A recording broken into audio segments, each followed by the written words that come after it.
you think the imperialist wars that are going on in Iraq and Afghanistan play a large role in sort of minimize, I mean, they're proper threat governments in Latin America who we could use to in the 70s and whatnot. So do you think like the fact that U.S. military is so tied up in the Middle East right now that they have to sort of conduct economic warfare throughout Latin America instead of just open wars? I actually think that the CIA and the National Security Agency and all those agencies are far bigger than even during that time. And I think the U.S. is employing more of this counterinsurgency in Latin America. I'm not saying more than that time, but I think they feel it. If they can't bring back the right through civilian governments, what are they doing on Honduras? They'll do whatever they have to do. If they can succeed in a right-wing government coming back that can do what they need, they'll be satisfied. Peru, they're satisfied. Panama, they're satisfied. They didn't need a coup there. The Panamanian president, by the way, very right-wing, he announced that he would expel Cuban doctors. And he's going right along with these. So, but in Bolivia, they'd like to assassinate Evo Morales because the right wing there is so powerful. Central America is a great, great danger. And it's not too hard to do that there. In Guatemala and the right wing is such a fascist movement there. I feel like, I don't know. It seems like it's like a big game and like, I don't know who's playing for what. That's what I'm trying to. With Cuba, U.S. Cuba? I don't know. Well, like the comment about the government, the corporations.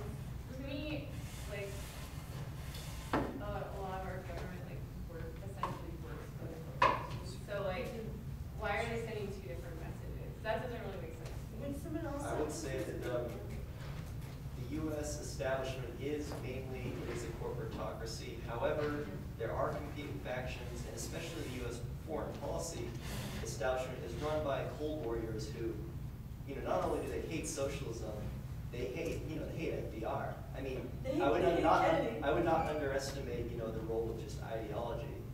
And so, corporations may want to trade with Cuba, but, Cuba has just been, the gadfly on the U.S. since the 50s, and so they're just not going to let, this current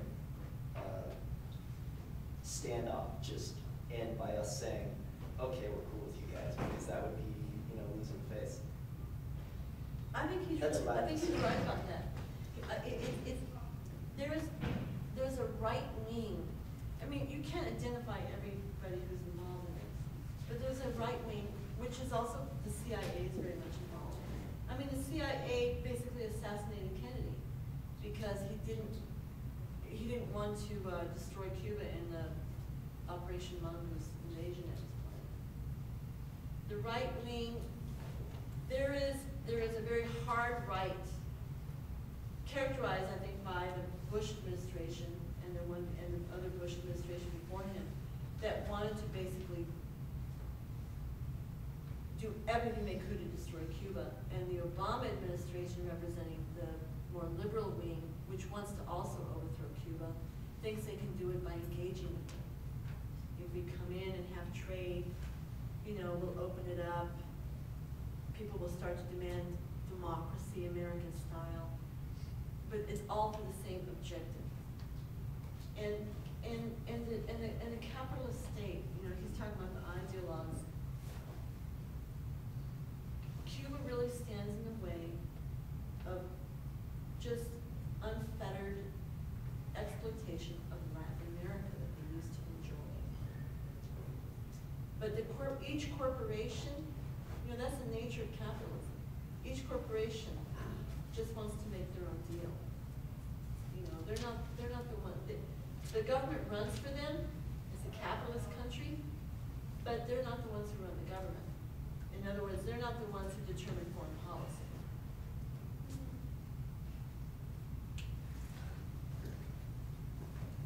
Yes. So, again, just building off what he said, I mean, this is a common mistake people have, is they look at the Republican Party and how right-wing it is, and they say, oh, that's the party of big business. And And so they look at the Democrats and they say, well, okay, it's terrible, and it's weak, and it's stupid, and it does a really bad job. But that is the workers' party. They just need to grow a spine. But the problem is, this is actually a mistake, just as he was saying. They're both capitalist parties. And one represents, concretely, the Republicans represent finance capital, which, investment firms, investment banks, that sort of thing. They also represent raw mineral exploration, right? Your oil drilling, your mining, etc. And then they also represent your defense spending, your Halliburtons, your Blackwaters, your entire military industrial complex.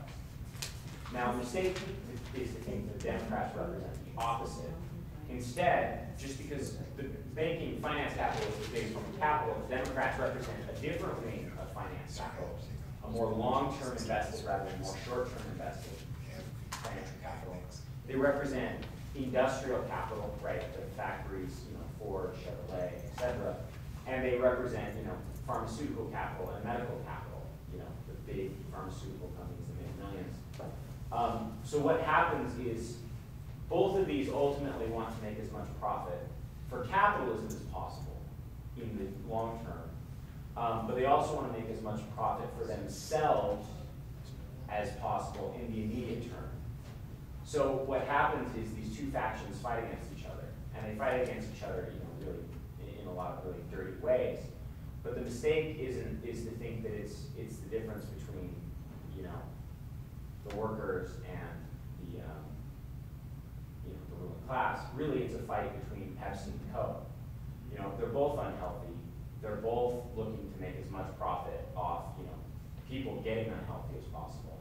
And so this is how it looks like. You might think, well, Obama should have these liberal policies and these really helpful leftist policies. But in fact, they're all playing for the same team. They just disagree on what's best for the team. Is that in Cuba? Well, Seemed like that was just. She asked, how do you tell who's Well, here's the thing, is that we shouldn't just keep looking at U.S.-Cuba policy. What are the politicians doing? What's Congress going to do? What's the president going to do? What's the military going to do? I think people really, especially since the 90s, more and more the polls show that the majority of Americans want to be able to travel. They want the blockade lifted. More states in the South and the Southwest, Midwest are starting to see that it would be beneficial, sadly for their own interest, beneficial for trade. But there's a lot of things that people can do to help educate. And I think, for example, the Pastors for Peace caravans, those had a big effect, a really big effect in opening people's eyes. One thing that really, really made people realize the outrage of Miami was the Elian situation. All of a sudden, the whole country was like, what are these people doing in Miami? But, I don't know. The Cuban Five, not a case known. Who was here today to hear about the Cuban Five? Please. I don't know if it was a flyer, but at least if you could sign a petition for them. They're the 5 Cubans who came into Miami in the early 90s when the U.S. was engaging in more terrorism against Cuba, and they infiltrated terrorist organizations to report back and prevent the crimes being carried out against Cuba. And they're in U.S. prisons right now. They're serving 15 years of double life. And that is Cuba's big, big fight. Anybody who goes to Cuba now comes back and says, I saw these men everywhere in the country. And we hope that you can take the time to check it out. Now we have patents. Yeah, and read about them, get on the email list. Because I would say that our committee, the National Committee to Free the Cuban Five, has played a big role in explaining their case and bringing it to the public. Not enough, but in a big way. And that's what it takes. Political prisoners get freed by political actions. But also, I'm from the Party for Socialism and Liberation. We're having a tremendous conference. The reason I say it's tremendous, even though it hasn't happened, is we had 2 already in LA. And we're going to have it November 13 and 14 in Los Angeles. We had over 400 people last like to welcome anybody who might be willing to go to LA. There's cheap fares on Southwest to consider coming to the conference and seeing more of what we're fighting for in this country. Basically, socialist revolution. But we're very happy to be involved with the Cuban Five. And, you know, I think that at some point they'll be free. But anyway, does anybody have any more questions? You know that in Cuba, a lot of people think they don't have democracy or elections, but in fact, does anybody know about their elections in Cuba?